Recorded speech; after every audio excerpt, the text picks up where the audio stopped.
everybody, and welcome to the U.S. Center. Our event's going to start, so feel free to put your headphones over your ears. You'll hear everything so much better that way. They already should be on and working. There's a on the side where there's a power button. There's also a volume button where you can control the volume. Any point it stops working, just raise your hand and let us know. Excited for our first event here today on how the U.S. government is working with businesses and infrastructure industries to build resilience. And it's my honor to introduce Dr. Rick Spinrad, the NOAA Administrator. Thank you, Tom. So, yeah, I am delighted to be here and appreciate Tom's introduction. I also want to point out, actually, I have two hats, and one of them is as Undersecretary of Commerce for Oceans and Atmosphere. And I emphasize that because, well, we like to think of NOAA as that environmental intelligence agency. Really, for the purposes of today's panel discussion, it is about commerce. It is about industry and business. And what I'm going to do is, before I make my opening remarks, I'm going to ask our distinguished panel to introduce yourselves. You'll have opportunity here to make more complete comments. But if you could please just identify yourselves and your affiliation for now for the audience, that'd be great. So, Joe, would you like to start? Perfect. Thank you so much, and glad to be here. I'm State Senator Joe Nguyen from the Seattle area, and I chair our Environment, Energy, and Technology Committee in the Washington State Senate. So our governor currently is Jay Inslee, so it's always fun to kind of see all the work that's being done here. I'm Judy Zakreski. Is this on? Yep. Judy Zakreski with the International Code Council. And Chuck Jadovitz with the U.S. Chamber of Commerce. Great, thank you. So let me start first by thanking our esteemed colleagues for being here today, and also the audience for being here early in the morning to join in this important conversation, to talk basically about how we can better prepare for and build resilience against climate impacts and extreme weather events. Right now, our global community is contending with what I would characterize as a new generation of extreme weather and climate events. 2023 marked the hottest year on record. 2024 is on record to, or on track to be even hotter. We're seeing record-breaking wildfires burning in several regions of the Amazon. Several countries, including Spain, just a couple of weeks ago, and continuing into the present day, have experienced extremely deadly flooding. Prolonged droughts have affected regions across South America, Central and Eastern Asia, Central Africa, and North America. And as of November 1st in the U.S., there have been 24 confirmed weather and climate disaster events, each of which has losses exceeding $1 billion. That's record-setting. A climate-ready nation is going to thrive by leveraging really a deep understanding of climate science. And that's going to enhance prosperity. It's going to make our nation safer. It's also going to allow us to grow while we minimize the impacts of these events. We have a vision at NOAA of a climate-ready nation. We're doing that by investing in climate-ready communities, climate-ready coasts, and climate-ready innovation. We support this vision by providing comprehensive observations that monitor crucial environmental parameters, including things like temperature, precipitation, snow and ice pack, drought, wildfire, storms, and carbon dioxide levels. We use the data that we collect with these observational systems to provide decision support tools that analyze climate-related risks and promote climate readiness in communities around the world. For example, our forecasting capabilities allow communities to prepare for these extreme events in the coming days, weeks, months, years, decades, and include events and impacts from extreme heat, drought, precipitation, flooding, and wildfire. Some of you may be familiar with some of the products we've developed: National Integrated Heat Health Information System, National Integrated Drought Information System, and many, many others. You get the sense of how we convert these scientific products into useful tools. Now, as we move into this century that's going to be shaped by climate change, we need to engage all sectors in building climate resilience. The federal government doesn't alone have the resources to do it, and many communities have been waiting generations for the tools for climate resilience support. In July, just by one example, we used resources from the Inflation Reduction Act to build a new program we called the Climate Resilience Regional Challenge. We had carved out $575 million for that. We ended up receiving $16 billion worth of proposals, so a 30-to-1 demand signal, if you will. We are determined to work across sectors and with industry partners to establish the priorities to address critical information gaps and ultimately to deliver the kind of climate risk reduction solutions. At the nexus between environmental and information risks is data. The high-quality climate information that we produce at NOAA is essential for accurate quantification of hazards and is used by many industries to quantify risks. By putting increasingly accurate predictive data into the hands of decision makers across these sectors, they can take more cost-effective action. For example, big box stores are now utilizing our data to build forecasted climate impacts into supply chain considerations. Initiatives like one we call the Industry Proving Ground play a vital role in connecting partners, in that case, informing industry's climate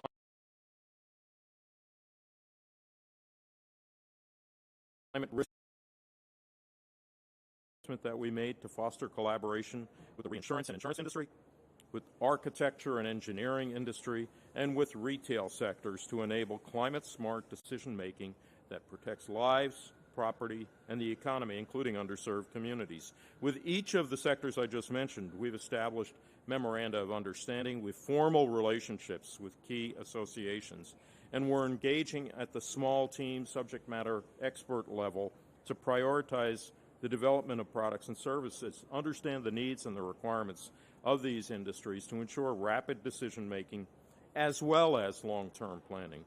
An example, we're updating existing products and developing new tools to support the reinsurance sector, including things like event catalogs for wind, hail, tornadoes, hurricanes, and extreme precipitation, improved maps of storm footprints, and an update of the billion-dollar disaster mapping and summary statistics, the same ones that I just alluded to a moment ago, to include less damaging, more frequent events to the $100 million level, not just the billion-dollar impact.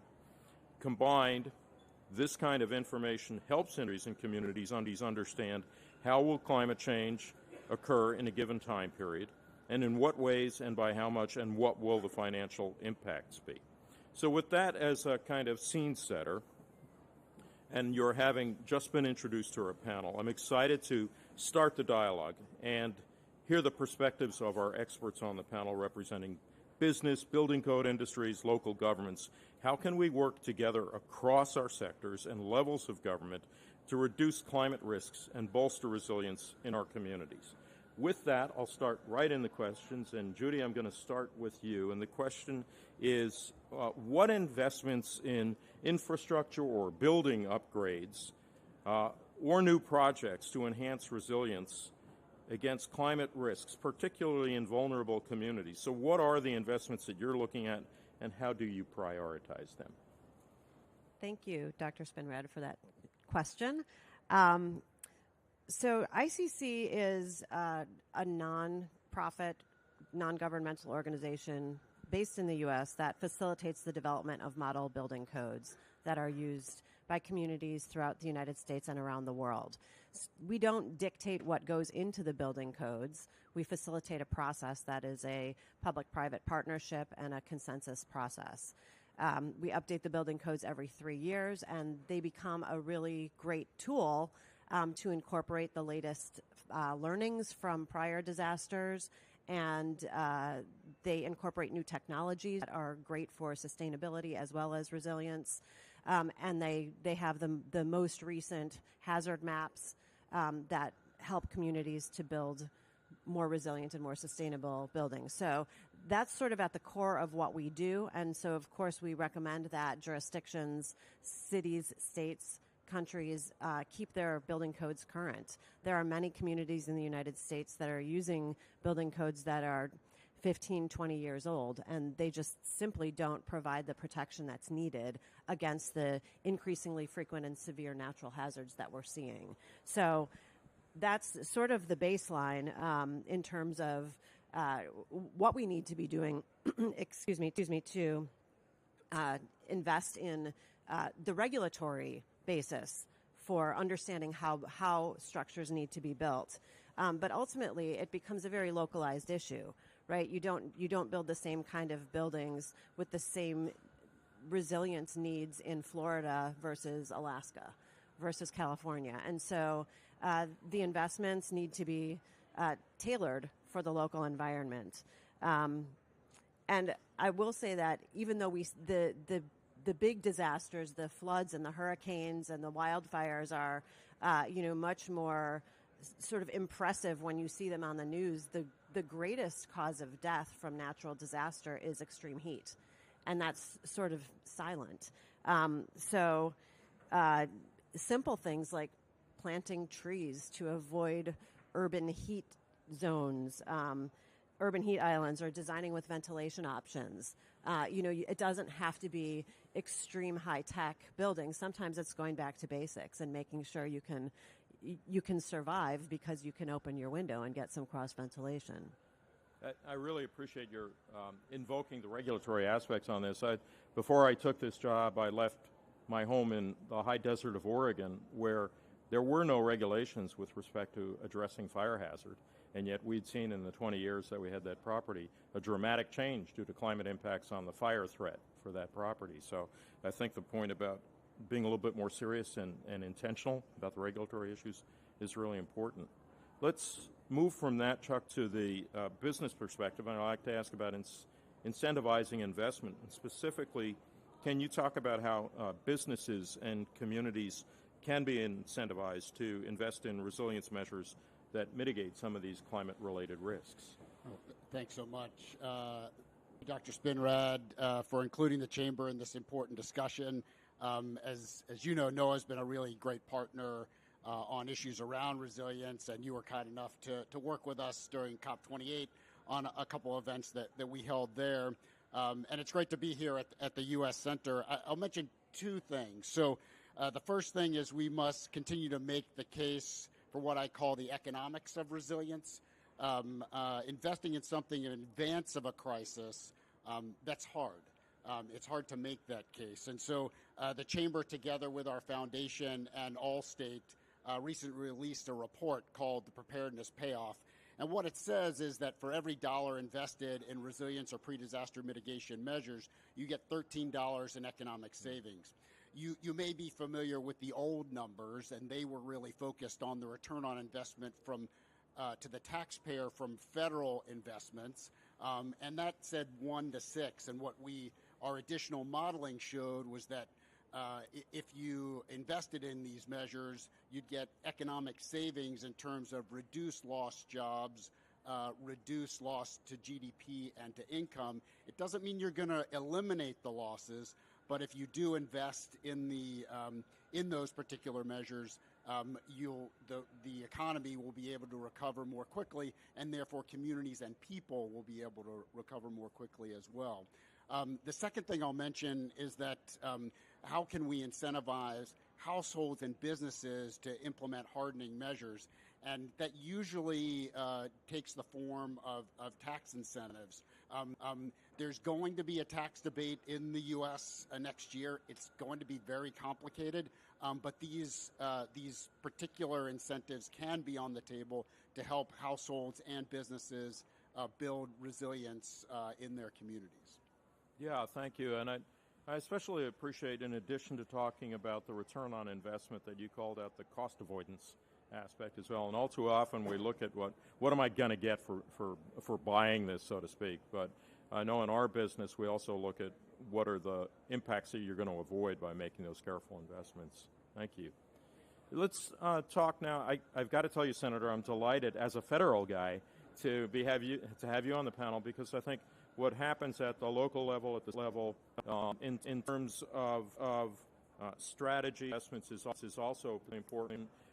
And we look as federal folks at how can we dovetail and thread the investments appropriately. So I wonder if you could talk about what kinds of resilience strategies and investments have you seen implemented at the state level and local levels, for that matter, and are there certain ones that you think are more effective than others? Yeah, thank you so much. So Washington State has been a leader on climate policies for about 12 years with Governor Inslee at the helm of some of that work. I'm fortunate enough to work with him in that space.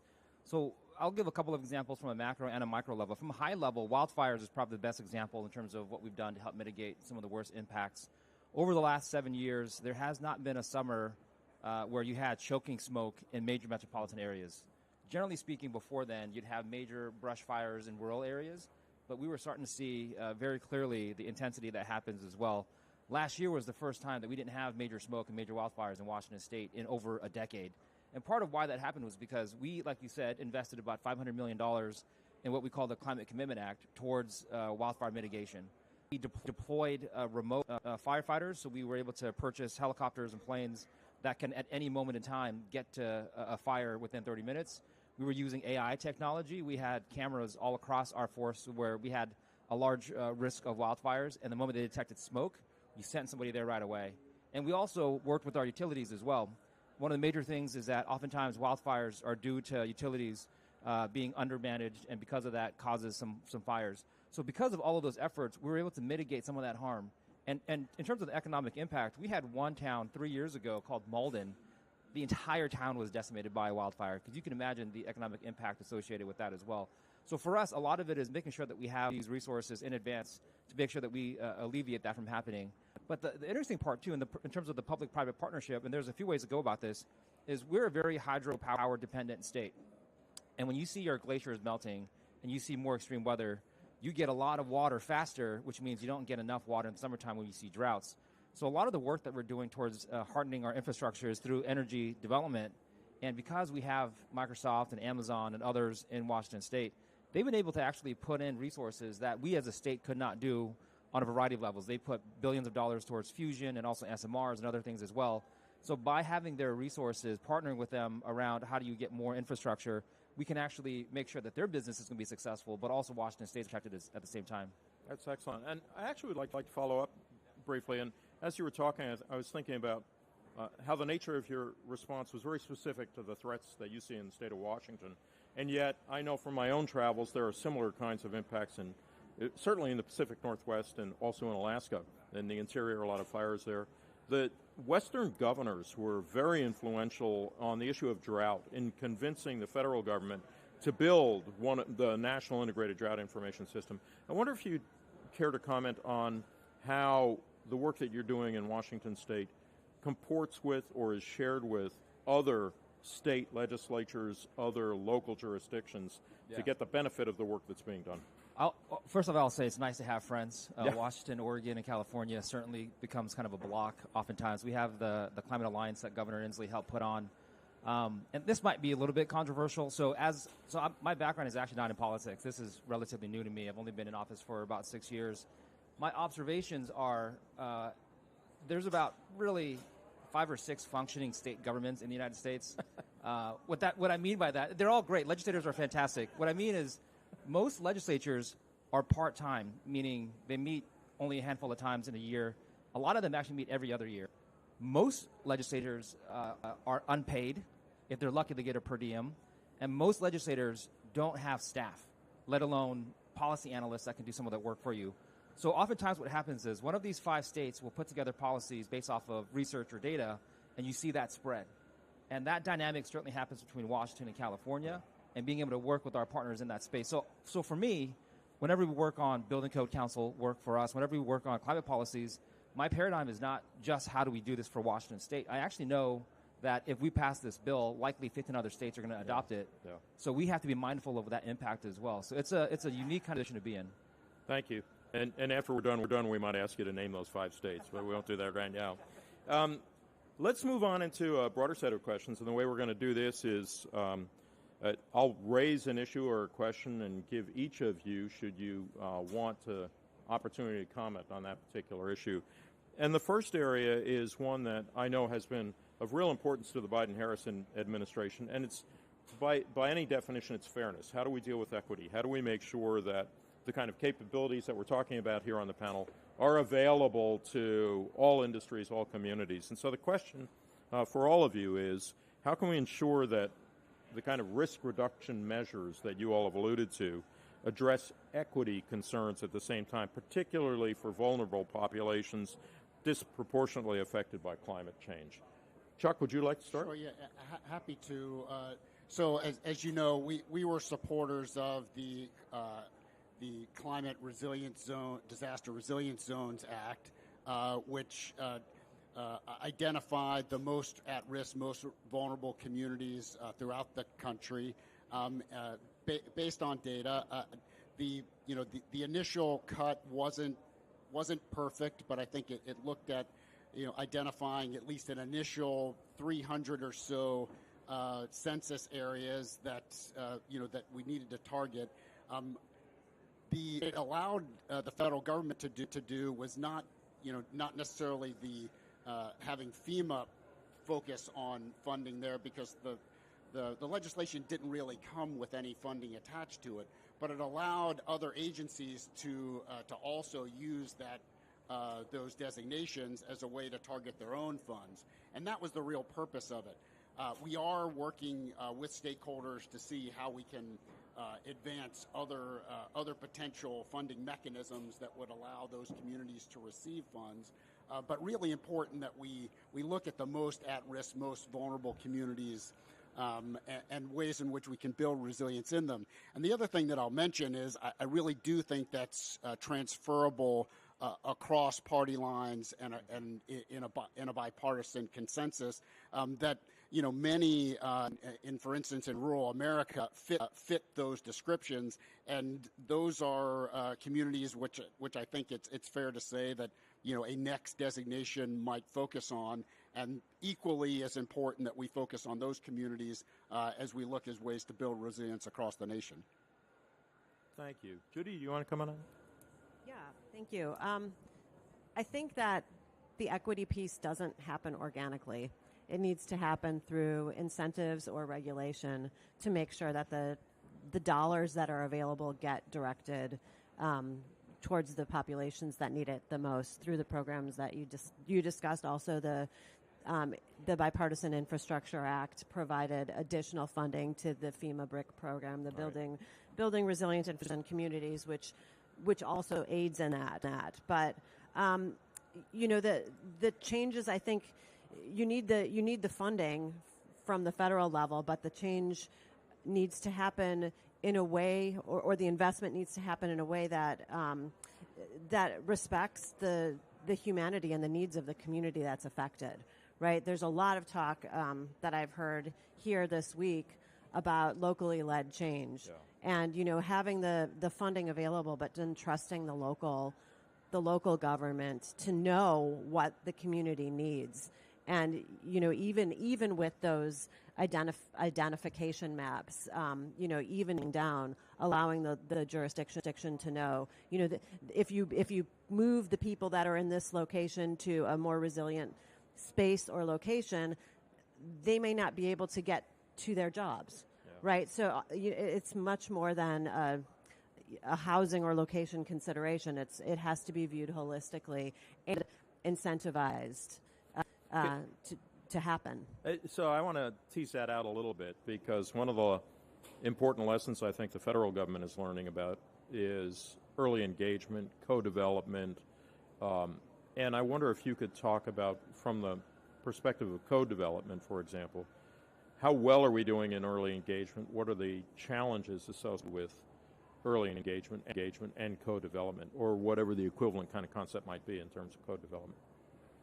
Yeah, our codes are developed through a very open process, and it's free to everyone but us, right? We underwrite this process, and anyone in the world can submit a code change proposal on the 3-year cycle. Anyone can come and defend or oppose the code change proposal, and it goes through a pretty rigorous cycle of committee hearings and public action hearings. So it's a very transparent and small d democratic process. And I know from other countries who have a government entity developing a building code, they're just flabbergasted. They can't imagine how this sort of construct happens in the United States. So we do engage, and we have people from large cities, federal government agencies, and small towns and Indian nations that are participating in the code development process. And we're starting to get people from global jurisdictions participating, because they're also using our codes, and they have experiences that can, in their countries, that can benefit the rigor of our codes. It's not that we have, that we're the ones that can do this the best and the brightest. Actually, more information from more jurisdictions around the world can actually strengthen what we have. Yeah, thank you for emphasizing that international piece. Appreciate it. And if I could add just really quickly, so I guess two quick things. One is that really important that we focus on technical assistance to those communities, so and that we allow them to drive that process. So that's really important. The second thing is that the federal government doesn't do a great job of initiating that, and in fact, FEMA's competitive process on the BRIC program doesn't allow for the most vulnerable communities often to have access to those resources. And so really important that we think about ways in which we can improve access to the technical assistance that unlocks the funding that those communities need. Yeah, really important point. That's come up times here at COP, and the role, I think, of the federal government in terms of providing technical assistance, capacity building, is I don't think well expressed in terms of the role the private sector can play there too. Appreciate it. So, Joe, do you want to comment on the issue of equity? Yeah, no, it's interesting. So I oversee our Department of Commerce for a lot of our clean energy work, and what I found, and I'll start with the negatives and go to the positives. What I found that oftentimes there's a disconnect. So I'll meet with communities and they'll say we weren't included, we didn't have a say at the table, and then you go to the agency that had to administer it and said, well, we had these work groups. We had these, booths at this fair that nobody attended, and we sent a couple of emails, so we certainly did our work. And I think the biggest component that I see in terms of how do you make this successful is early engagement. The co-development piece is crucial, but you also have to understand how people react and how people behave as well. Oftentimes in government, in the legislature, you have a very linear time frame. This is your budget cycle. The money is allocated. This is when the program has to be developed. That is not how tribes work. That is not how communities work. If you're a mother who is impacted by climate change or energy bills are too high, you're not going to take time out of your multiple jobs probably to go visit this booth that nobody knows about. So for us, we have to do a better job with the outreach. You have to reach out to credible messengers, and you also have to do it in a way that builds a lot of respect and trust. So I happen to work with a lot of our tribal nations in Washington State because it's important, but also it's a key aspect in terms of our success. And time again, they'll say, well, we don't know that person, so why would we? Like, that's great that they have money, but who cares? I don't know who they are. We allocated $10 million for tribal capacity grants, and I thought that was a good thing. Nobody used it. And what was interesting was because they weren't even in a position to understand how they should use this funds or what it would go towards. And now I've gone and visited the Yakimas or one of the major ones multiple times, and I don't bring up any policy. What you do is you go and you sit there all day, and you just listen. And then maybe at some point it might, become something, but really you're just having a relationship and a conversation. So when it comes to equity components, unless you're using trusted messengers, unless you yourself have a long duration relationship, it becomes very, very difficult. Yeah. Thank you. Let's shift gears a little bit, and what I'm going to ask you to do is focus down a bit. You've alluded to some general principles and general areas of progress. What I'd like to ask you each is whether you can share an example of a success with respect to a business or a community or a region that you believe has effectively managed some of the kind of climate risks we've been talking about through some particularly innovative solutions. And anybody want to start? Yeah, go ahead, please, Joe. I'll go back on the tribal component. We have 29 federally recognized tribes in Washington State, and they all have varying levels of resources and efficacy when it comes to working with local governments and state governments. And when we were working on a lot of our climate policies, our goal was to engage as many as possible, and we saw that not everybody was as inclusive as it could be. And over the last few years, we went from some tribal nations basically very frustrated with this whole process. What functionally happens to them is you'll have a number of developers reach out and say, we want to build things, and they have no clue who they are. So you kind of become hardened because of it. Or you have a number of federal agencies and local agencies that say, here's 100 opportunities, go figure it out. And, they're just doing their own thing. They're not sure what else is going on. So to go from that paradigm to now where it's a back and forth, where we have true consultation, where it's co-development, where you're seeing tribes come and ask for things and lead on things. So one of the most important things that we've done last year is that we funded, and the Biden administration did as well, we have a tribe called the Quinault in the Olympic Peninsula, beautiful area, They're susceptible to flooding, and they're susceptible to tsunamis. They're on the coast. So removing their communities up higher and building out a microgrid there as well to ensure that they have their own hardened resiliency. So for us to go from how do we work with tribes, we historically have not done so, to now being a trusted messenger in that space where we're co-developing these projects and they're non-controversial. I think that's huge. The other one, too, go back to the Yakimas. They've historically, they have a unique personality. All tribes are different. They're a little bit different. Their treaties are different as well. They've opposed every single climate policy, and they've opposed every single clean energy policy in Washington State, not because they don't care. If you walk into their facilities, there's a 2-story picture of an elder fishing in the Columbia River. They showed me the picture of the current day of there. It's the dam that's there. There's no fishing anymore. So they've seen clean energy before and it not go well. So they go from, in this case, very difficult to work with, rightfully so, to now we actually are helping them develop, and the DOE is as well, 2 energy projects. One is solar panels over irrigation canals, and another is a type of pump storage as well. So there is a way for us to engage. It has to be more thoughtful, but that's the success that I'm very proud of. Yeah, good examples. Thank you. Judy, some examples of success? Sure. I have a couple from the U.S. and one from Australia. So in the U.S., I think it takes an event, unfortunately, to spur action. It is much better to invest pre-disaster, but what we see is actually some really strong resilience policies coming out in the wake of disasters. So one example is in New York City after Superstorm Sandy in 2014.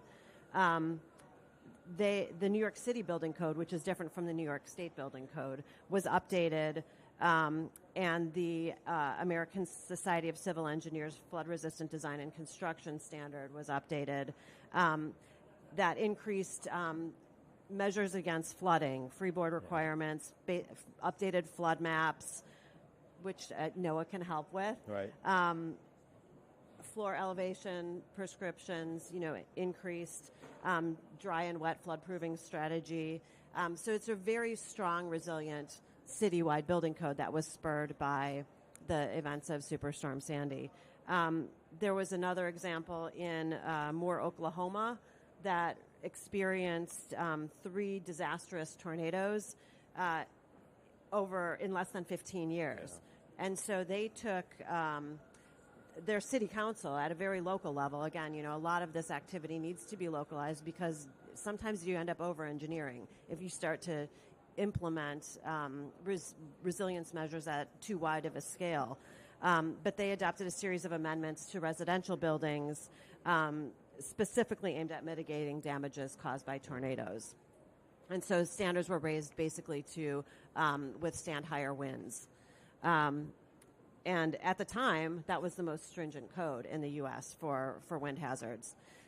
In a more perhaps extreme example, there was very severe flooding in 2011 in the town of Grantham, Australia. And because the outlook was not optimistic that this wouldn't continually happen, the Australian government, and it might have been the state government, offered an incentive to basically relocate the whole town to a higher elevation. Sounds similar to what you're doing in the Indian Nation, and it was an optional land swap with incentive funding to rebuild in a different location, and almost everyone took it. Yeah. It was an option, but an incentive, and people understood they had just lost so much in the flood. Yeah. Yep. So there are examples like that, and hopefully we'll see improvements in North Carolina's building codes now. Yep. After the devastation this year. Yep. There had been a freeze on updating building codes in North Carolina, it was a legislative issue also, but hopefully, we won't see this building in non-resilient areas, unfortunately, after people experience a tragedy. Appreciate that. It was a really geographically and topographically, there was no place for the water to go, and so it's somewhat of a practical issue that they just hadn't prepared for. So really, really challenging. I'll mention three things. So one on a practical level, and I think folks have certainly heard about this, but the Mississippi River Cities and Towns Initiative, which is a coalition of 106 mayors along the Mississippi River, recently engaged with Ducks Unlimited to install, and the U.S. Army Corps of Engineers to install nature-based solutions on communities along the river that had both resilience and mitigation benefits to those communities. And so that I think demonstrates kind of the power of nature-based solutions and the importance of resilience, that you can get multiple benefits in those cases. The second thing I'll mention is that we just sent a letter up to Congress supporting the disaster supplemental, and it was signed by, I think very importantly, 270 state and local chambers across the nation. And what that demonstrates is that the importance to the business community and local communities, that resilience is something that is an important issue that our government needs to pay attention to. And then the last thing I'll mention, and it's not anything in particular, but the BRIC program, which, as I think all of you know, when the program was established, 6% of post-disaster funding outside the appropriations process is put into a pre-disaster pot, and so communities then can access those funding, and for the first time ever last year, there was about $2 billion in the fund, and they were oversubscribed. And so I think that in terms of success and communities understanding that they need to invest in projects ahead of those disasters, I think that speaks volumes. It also says that the resources, that we don't have the federal resources to do it, and they can't do it alone. So we're going to need the private sector and others to invest in that as well. Yeah, great examples. And by the way, thank you for your support on the supplemental. We're keeping our fingers crossed in the federal sector as well. I'm keeping my eye on the clock. We had another question I'm going to ask, and I would ask if you could keep the responses relatively short, not quite lightning round, but I do want to get to this question, and it's about critical gaps that need to be addressed, particularly when it comes to data, but the decision support tools. So you could also interpret this as what's at the top of your wish list. And I would ask if you could think about what really is the one or two gaps or wish list items that you have. And Judy, you want to start with that? I would say downscaled climate data, future-focused climate data, because building codes are all based on historical data, which is not preparing us for the future. But there's this real difficulty with moving the mindset from firm historical data to future-focused data, and again, downsizing or downscaling that data so you're not over-engineering. It needs to be down to a very, very localized level in a format that can be integrated in building codes. Yeah, great example. And I will tell you, from the perspective of a federal agency whose models and data are the ones that start some of those downscaling, it's a great opportunity for building a whole new private sector capability, not unlike what happened with the commercial weather enterprise in the last 40 or 50 years. Thank you. Chuck, you want to take a shot at the wish list? Well, I appreciate that, and I guess I'll mention something that Dr. Spinrad, that I do work with the NIDIS team on some of the issues regarding drought, and there isn't a great deal of engagement with the private sector as that moves forward. Yeah. And I guess on the top of my wish list is to continue to use the existing data and analytics to help make that economic case. We did a little bit of modeling, with these 25 communities across the country, and I think it invaluably shows that there's a need for investment, but we don't have enough information out there to make that economic case, and I think really important that we partner to do that. That's great. Thank you. Yeah, and then for me, I work at the local level, and the analysis that we need for forecasting energy and also potential impacts is critical for us. But what I've seen is oftentimes the success stories that we have with our local jurisdictions usually are random. We happen to find somebody in that community who cared and showed up that day, and you had a conversation that day, and you were able to figure out policies that really impact their lives. So for us, it's more of a CRM type of solution where I think we as a state could do a much better job engaging our communities in a more authentic way, hearing feedback, but also interpreting it as well. A lot of times that communication is very top-down. I found a lot of success by showing up and just paying attention, but that's not something that you can scale up. That's not something that you can just fund. That's something that requires time and effort and deep relationships. And certainly there's ways that we can probably do it more efficiently, but that's really what I would look at is how do I develop these deep relationships in the most impacted communities? Because for us in Washington State, we actually did try to define overburdened communities. There's a number of ways to do it, and they're all controversial. But how do you ensure that you are actually reaching those people and doing things that they want? Because I've seen the difference between us saying, you have to do this with your building codes in order for us to be successful, and they get mad. Or if you do basically the same thing, but in a very modified way that's nuanced, everybody's on board. So it's those little things that I think really can move the needle. Great comments. Thank you. And let me thank the panelists and ask the audience to thank the panelists for your contributions. Touch on so many important sociological, economic, and technical issues. It's now my job to try to wrap this up, and I know we could go for another 3 hours, but we do have to close up. And let me start by saying that I think it's obvious through what you heard here that today both communities and industries across the nation are grappling with the kind of increasing frequency and intensity and just nature of weather and climate extremes. And as the challenges that we face do become more formidable, the leadership that we've got is going to be measured by both our ability to meet communities where they are with resilient solutions, and that means innovation and deepening our toolbox, but it also means building equity into considerations of every investment that we make. And we need to keep having conversations like this across sectors and borders. I will tell you, I was particularly excited by hearing the success stories, and I suspect each of you could have gone on and on, from the tribal engagement to the post-Sandy updates to code to some of the Mississippi River nature-based solutions and many, many more. As we look towards the climate-related challenges ahead, we rethink our approaches to find solutions like the success stories that we heard. We need to tailor our solutions to address the risk faced by our built environment, by our infrastructure, by things like supply chain. We didn't talk a lot about labor, but worker health, other aspects of business and society are important, and quantifying these impacts in ways that allow us to develop strategies, to develop compelling arguments to legislators, business leaders, communities. Communities and industries need environmental intelligence to evaluate and plan for and address climate hazard. At NOAA, we serve, we believe, as a trusted and authoritative source.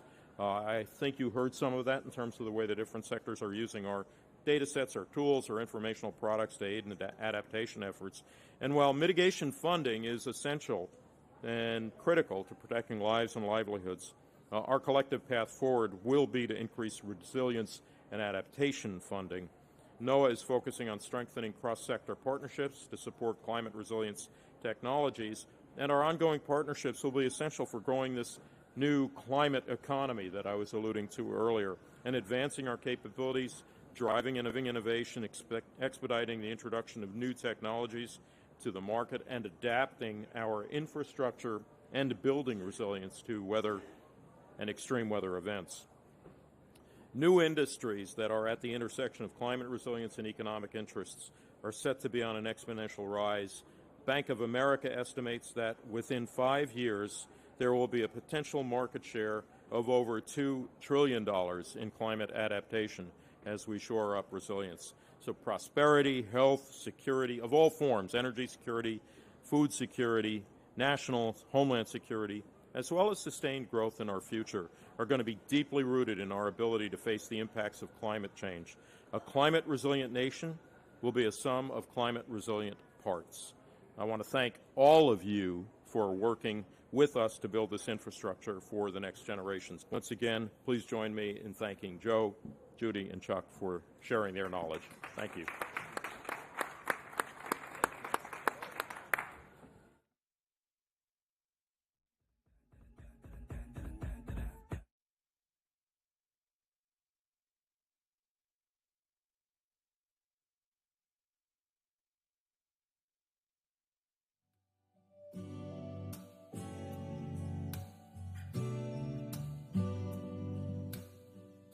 We loved having you join us at the U.S. Center.